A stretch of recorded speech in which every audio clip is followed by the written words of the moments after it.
Warga protes dengan numpang mandi di kantor Perumda Tugu Tirta usai air mati 3 hari.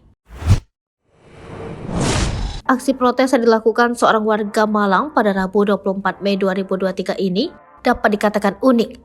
Berbeda dengan protes-protes yang biasa dilakukan, tampak warga tersebut datang ke kantor perusahaan umum daerah Tugu Tirta, Kota Malang, lengkap dengan peralatan mandi miliknya.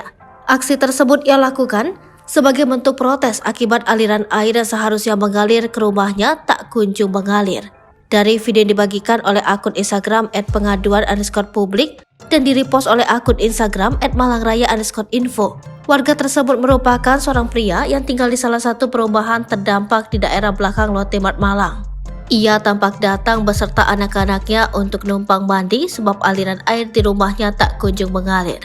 Tampak pria tersebut dengan santainya datang dan mencari kamar mandi di kantor milik perusahaannya daerah tersebut.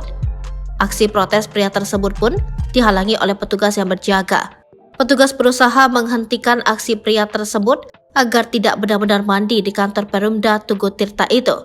Hal itu pun tidak digubris oleh pria tersebut dan tetap bersikukuh ingin numpang mandi di kantor perusahaan air Kota Malang tersebut.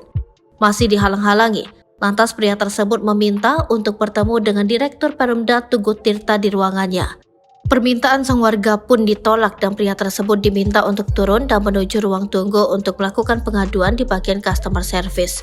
Tak gentar pria itu pun bersikukuh ingin bertemu dengan sang direktur sebagai bentuk protes atas layanan yang ia terima tidak memuaskan. Terdengar percakapan pria tersebut dengan petugas keamanan kantor Perumda Tugu Tirta di mana matinya aliran air ke rumah pria tersebut dan warga lainnya sudah berlangsung 3 hari. Ia pun mengaku sudah menunaikan kewajibannya sebagai pelanggan, namun pelayanan dan servis yang ia dapatkan malah mengecewakan. Tak lantas diam, pria itu pun membalas petugas keamanan itu tersebut dengan tegas. Aksi pria tersebut lantas membuat beragam reaksi netizen, dari mulai adu nasib hingga mendukung apa yang dilakukan pria itu.